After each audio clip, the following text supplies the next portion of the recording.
Hey everyone, it's RuPaul's Drag Race. Season 14, Episode 5, Save a Queen.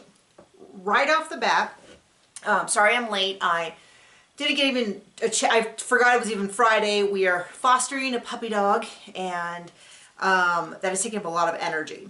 Big, huge puppy dog. Anyway, I just wanted to talk about one thing real quick before I get through this episode. Another episode I thought was totally fine, super enjoyable, love to watch. Don't have a lot to say about it. I just feel like this whole season has been like I think this might be a comfort watch season where you can watch it and you can enjoy it, but it's just not a big like talky season where you're like, oh, I can't believe this happened. Oh, anyway, but right off the bat, I want to talk about something that commenters have brought up a couple times, but I haven't really discussed in depth, which is the Golden Wonka bar and the fact that surely they know who has it. They do. They either they knew, and when they put them out, they watched them, they check, whatever. They know who has the Wonka bar. And the question is that going to come into play? Like, let's say a front runner, like let's say Angeria has the chocolate bar, the golden chocolate bar. Does that mean at some point Angeria will be put in the bottom just so that that can play out and we can all have a, oh my gosh, I can't believe they would send her home moment?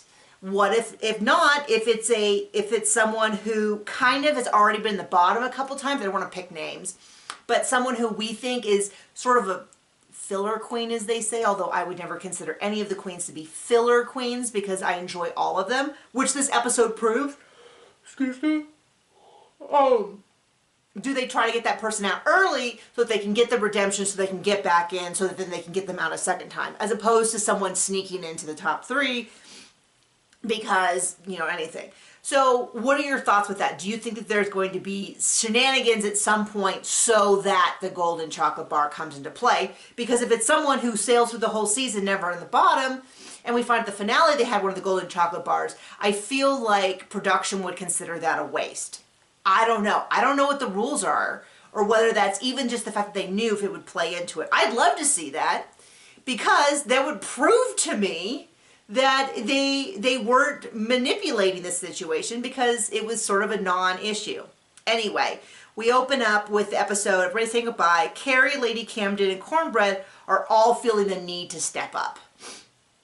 That's kind of one of those like, I've really been sinking into the bottom kind of moments. And so, well, you hope that means something. Either someone is going to step up or isn't. They all come back in the next morning, and where's Cornbread? Where's Cornbread? And my first thinking thought was, oh, please don't tell me she quit. Please tell me that she didn't just give up because it didn't go that well. And I was so, it sounds weird, I was so relieved.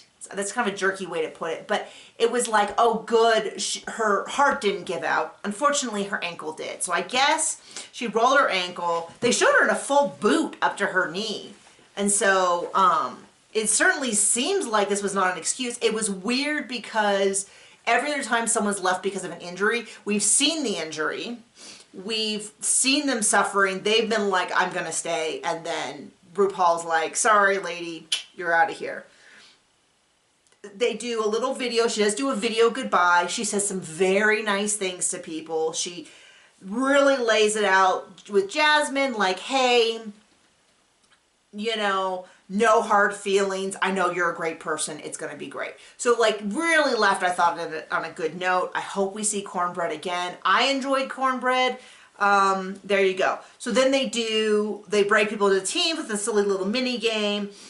We have the purple team, who is Maddie, Willow, and Jasmine. Orange, who is Carrie, Deja, Georges, and Angeria. And green, who's Bosco, Daya, and Camden, Lady Camden. And then they bring in First Eliminated Queens. I love the premise for this episode. I love it. Any chance I have a chance to see old drag queens, in the sense of like ones we've seen in previous seasons, I love it. I love it when they bring back Pork Chop. I love when they have, I just really love it. You don't need to bring out celebrities for me. I just want to see the drag queens. So they bring back Tempest from season 3, James Manfield, who it's from season 9, who I watch a ton of James's videos, and then Kimora Hall from last season, season 13, and pair them up. And they're basically doing one of those for 50 cents a day. You can sponsor a child / look at these poor puppy dogs, sort of PCA. PCA? Public service announcements. Okay, yeah. So they're doing one of those kind of commercials, and they got to do it in rhyming, and they got to make fun of it. Love seeing Tempest. So they match up. James goes with Maddie, Willow, and Jasmine.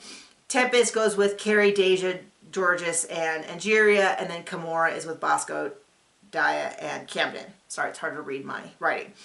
And then they kind of come in. Tempest, I thought was great, and also Tempest also was the clearest who came in and was like, hey, they made fun of me because I was old. So anything you can do with old is probably good. And they had a really clear direction. Kimora's clear direction was takes too long to get ready. I don't think inherently as funny of a concept as old, but it works. And then James was kind of a mishmash of a couple things. They said about wigs, which is funny to me because I don't remember the wigs being bad. All I remember is that now she's an amazing wig designer. Anyway, or maybe not amazing. Maybe she's I assume she's amazing because she shows us how it's done. Little bit not. I felt like it wasn't quite as strong, but overall they do it. Spring is sprung. I thought everybody had really fun, interesting. I definitely was more drawn to like Willow's look and Maddie and the really thematic ones that weren't just flowers, but the flower ones were fine. We end up with Carrie, Deja, Maddie, Willow, and Daya all safe. And so in our highs and lows, we have Georges, which was just that, and the thing is, the PSAs were all wonderful, or the telethon style commercials were all wonderful. I thought they were all enjoyable. Once again, you know, the people who struggled, I thought less. Like, this was not a McBitch. Remember that when they did that and it was like no one could remember their lines, no one was hitting their cues. Like, it was bad. This was not the case. This was like the difference between good and bad, like, was that the good was good and the bad was like an impression of the good. It was close, but it wasn't good enough. So George was in the bottom. They tried to get too much in. Jasmine, she called him the Count. And Orion was also rough. And so those were our bottoms. Angeria, they called her Poet. Lady Camden was high and Bosco was high. So we were happy to see Lady Camden in. This is circling back from the beginning when Lady Camden was like, I have to make an impression. So Lady Camden made an impression. Love seeing Bosco on the top because I've been watching Bosco, super interested in Bosco. Bosco has been like just solid and good, but hasn't grabbed the attention, but has done a lot of stuff that I find super interesting. So Bosco is the winner, and I was so happy for that because I was, Angeria was amazing, of course, and Lady Camden was as well. I was really happy with the top. And then our bottom was Georges, Orion, and Jasmine, and then Orion and Georges go home, and then Orion goes home. And it was one of those ones where I was really glad that Orion got to come back and we got to see a little bit more of Orion, but I'm not necessarily think that it was not the time for Orion to go. So Orion went. It's, you know, we're now getting down to the point, I shouldn't say getting down to the point because it's episode 5, but we only lost our first person in episode 3 for real because we lost someone in 1 and 2, but then they came back, and then 3 is when someone went home and we haven't seen them again, and then 4 and then 5. But, you know, there's people who you start to see them bloom, that this is the right time, the right environment, that all the pieces are right for them to get stronger, and then you see people who can't do that. It's not the right time. They're not in the right place or the right set or whatever. And so I guess we've technically, this is the 4th person we've lost because we lost Cornbread as well. Anyway, I'm really happy. I'm enjoying this season. I personally don't mind when the conflicts are a little more like Cornbread and Jasmine, where it's like, okay, here's a little tiff and we're a little annoyed, but we're cool. I don't mind that. I don't mind that. So anyway, tell me what you think, who you think's leading and all that. Okay, bye.